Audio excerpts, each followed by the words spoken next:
Hello and welcome back to my craft room. It's time for me I'm all ready to finish my number 6 pennant for my boho bunting. And let me just go to the desk. This is where I challenged myself to use what I thought was quite a hideous artificial flower. The only thing that I didn't like that came in the scrap bags I bought from Bazaar. It's a kind of polyester fabric piece of an artificial flower, and I really wasn't sure what I was going to do with it at all, so I thought it'll be fun to try and make something pretty out of it, and I'm actually really pleased with how it turned out. I showed in the last video what I did, so I won't bother to go into details again now. So all I need to do now is put my backing on, because it's a bit messy at the back. Put my backing on as usual, and then I'm going to finish it with another little tassel, doing it slightly differently from the ones I've done before. You might notice, by the way, we've now got me sitting in the corner while you're looking at the desk. We set it up like that when we did the live stream yesterday, so I think I'll leave it like that because it's quite nice to be able to take yoo-hoo. So I'll put the backing on off camera in a bit, but I thought I'd just show you how I'm going to make this tassel. I've been digging through my orts jar again, as well as pulling out some of the small scraps that I keep. I toyed with the idea of using this little bird as the top of the tassel, because I've been calling this one Ugly Duckling. And I like the idea of giving it some feathers. I've been wanting to use these feathers for a tassel for a couple of weeks now, so I'm going to do that. I thought about using this bird, but I think because the bird is so close in colour to this, it's not enough of a contrast for me, so I'll keep that for the top of a tassel for another pennant. Today what I'm going to do is cover this bead, it's just a bead from my stash, with a fairly large, it's just a wooden one with a fairly large hole, so that I'll be able to get threads and things up through it easily. I've got a scrap of this fabric to cover it with, which will contrast with this and pick up the little print in the fabric. And then I've got all of these little scrappets that I've pulled out of my scraps jar. I basically want them centered because some of them are longer than others, so I want each one of them to be tied as near to the middle as I can manage, but without being too fussy about it. And I'm going to lay this piece of cord down, put it about halfway along the bundle and just tie a knot, and that's already the beginnings of my little tatty tassel. Now I need to decide whether I'm going to bind the feathers in with it. So I'm just going to kind of hold. It's a bit fiddly because I've got the wire and the cord here to think about, but I think it will be best if I bind them all together. Okay, after a good deal of faffing about and humming and hawing, I have decided I'm going to do these separately. So that's my part, the first part of my tassel done. I like cutting into it like a hairdresser cuts into your fringe to make it more feathered, Sometimes you can just pull at it and just fray it away. I like getting some torn ends and things. See, that's a bit too fat for me. See that fringed away. Okay, scoop those all up. Go in my orts jar. These little bits I'll use for stuffing things like when I get around to making my pincushion. That's the first part of my little tassel. I am in danger of doing that thing your mum used to do to your fringe on school photos day. Cutting more and more till it's nearly all gone. There we go. Stop it, leave it alone. So I've got my length of the thread, not as much this time. Folding back about 15 centimeters to make a loop on the left hand end, and I'm arranging it so the short little tail is on the top and the working end's on the bottom. Holding my feathers, I'm going to bind around here, so I'm holding my feathers in the left hand with the loop,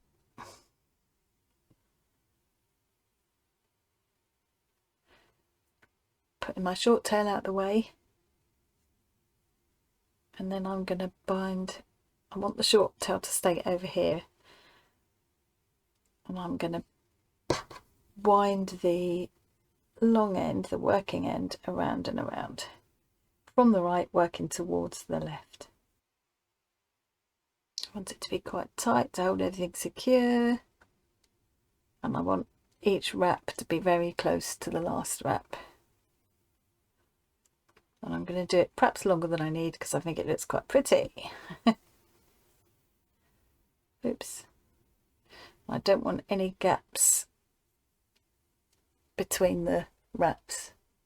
No gaps between the wraps. Well, it's a little bit gappy really close up, but that's pretty good if you don't look too close. Right, so that's probably enough. So now I'm done. Remember that this end, this tail end, is the end of that loop. So if I pull on this tail, the loop will close up.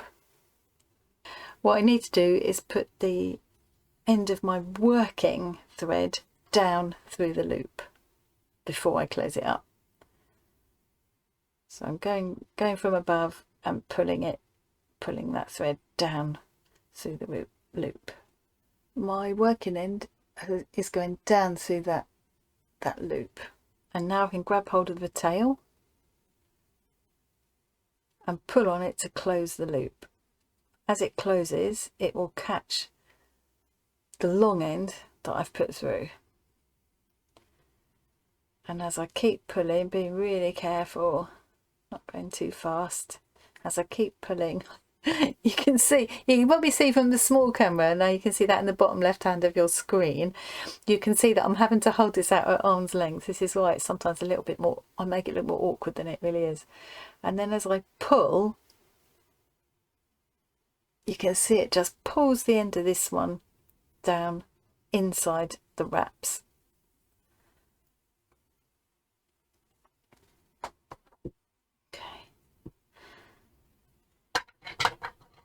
And that should hold everything nice and secure now. So I'm just going to snip that off, and you've got a nice little neat wrap.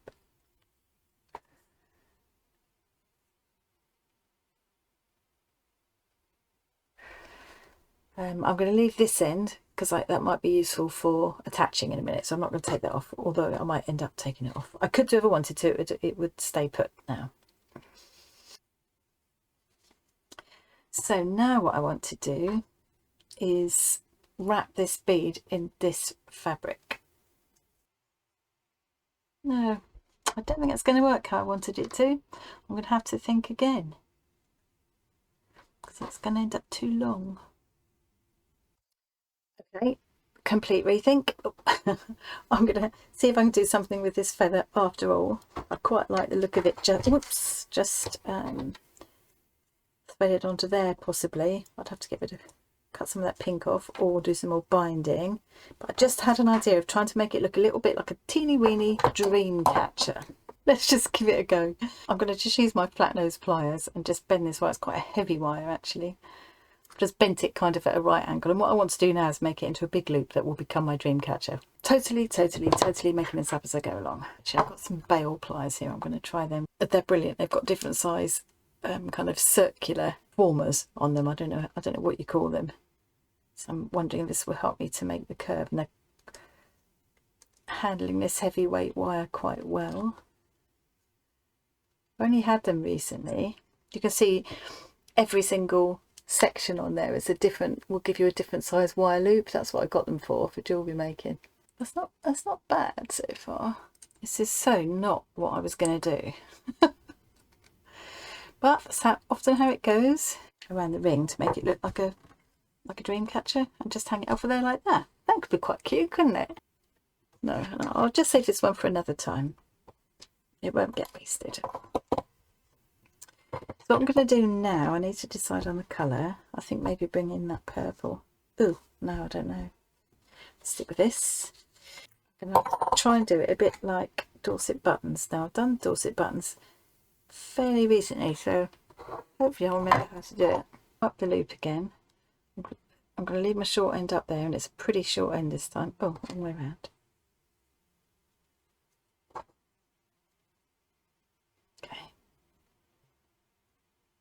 Well, it's determined to be on the bottom. It can stay on the bottom now. This is where I'll find out if it really matters or not. I'm going to bind this around a few times like I did before. I'm not being so careful this time because I'm not going to see any gappage anyway, so I'm not going to worry about it. Go all the way up to where my loop of wire starts. I put my really long end, but about 1.5 meters there still, down through the loop. Pull it through carefully so I don't get in a tangle, hopefully. And I'm going to pull on that short end, which is also hooked around the wire. Just trim these bits off as well. So that's all reasonably neatly bound around. And I've got this great long end here. I'm going to thread that into my tapestry needle. And then keep my fingers crossed that I can remember how to do this Dorset button method, or at least something near enough to it, something that will work. So I'm gonna leave the long end over here, bring my needle under and do kind of like, again, it's a little bit like that kind of blanket stitch thing, really. Like when I was doing the shisha embroidery.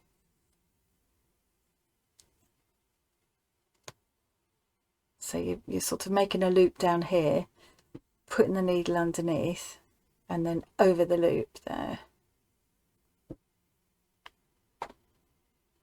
Let's see if I can get it so right.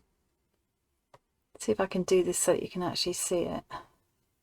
I'll try bringing the camera down. The trouble is then it's going to be even more in my way. Let's do that. See if I can look down through the ring camera, through the ring light. Sorry. Okay. Is that working? Yeah. I think you can see that better, can't you? Right. So I've got a huge length of thread here, so it's a bit difficult to show. But basically, I'm making a little loop, or a big loop here. I'm putting my needle down underneath the ring, and then coming up over the top of the loop.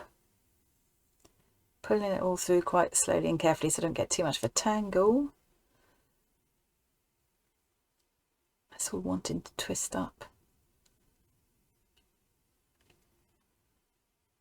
And then pulling it up like that. So you get that little neat, come on. There we go.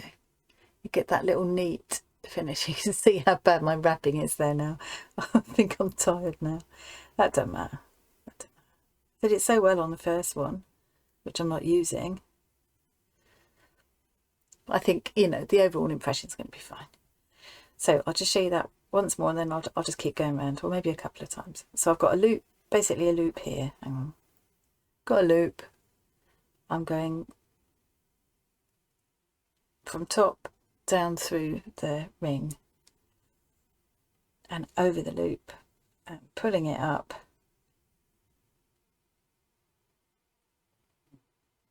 to make that little stitch. And you can see if you keep working all the way around, that's going to give you quite a neat little finish. So I'm going to stop recording this and carry on and do that. Okay. I have gone all the way around. I've got some bits of fluff stuck in there, but I'm not going to worry about that either. Gone all the way around with that little kind of like a Dorset button stitch, really. If it was a Dorset button, I think traditionally I would now roll all those stitches to the back. I've crisscrossed over a few times at the end here as well, just to sort of cover up this last bit, and I've just had a thought of how I could just finish this off and bring in one of those little green beads that I've been wanting to use, my little pea beads. Put my needle through one of the stitches at the bottom here just to anchor it. Oops. So I've got this thread here now, which is where I want it, and I'm just going to thread on one of these little pea green beads This will be like a little mini fidget, this will. So it's like that. And I'm going to wrap it round. Run it through one of the stitches at the top to anchor it. Let's put it back through the bead again, just to be double sure. That's quite cute.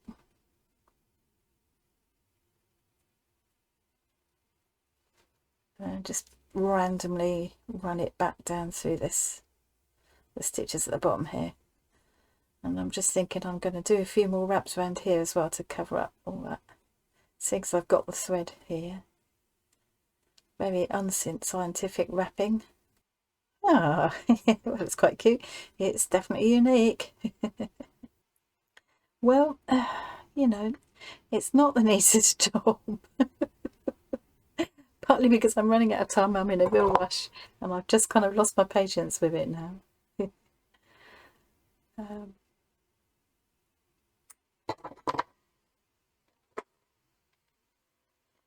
But I think it looks quite cute. So that will be able to go on there like a little mini fidget dream catcher. This is the weirdest one of mine. I'm not sure how much I like this overall. So I've got my piece ready for the backing. All I need to do now is stitch this face down to my backing, stitch all around there. I shall leave the top open, turn it inside out, and I do a little run-in top stitch around the edges in a contrast colour probably, and then add this. So I'm going to go, and I need to go and get dinner ready now, and then I will come back and show you how this looks in the end. Well, here's my week 6 pennant finished. It's totally different from how I imagined. I actually quite like the little dangler that I've created there, and I have to say, if that had have come in one of the scrap bags like that, I'd have thought, oh, how cute. But it isn't what I had in mind. But yeah, I like that my ugly ducklings ended up getting feathers, and I think it will fit in okay with the others in the end. I've started to, I can't remember now. I'm losing track of what order I did them in. I think this was last week's. Doesn't matter though, because I don't have to hang them up in the order I've done them in. It really doesn't matter. So yeah, I think this one fits in well with all the rest. It was quite a journey, that one. It changed and evolved quite a bit from what I first had in mind, but I'm quite happy with how it turned out. Next week I think it's actually gonna be Valentine's Day, a week today, the 14th, isn't it? One of the applique shapes in my basic recipe is a heart shape, so I think I might do that heart shape. If I don't do any others with a heart shape on, I think maybe next week I will. So yeah, but other than that, I've no idea. I haven't thought about it at all. So we'll see. I'll give it some thought over the next couple of days. I hope you enjoyed watching that. Thanks ever so much for joining me, and I will see you again really soon. Bye.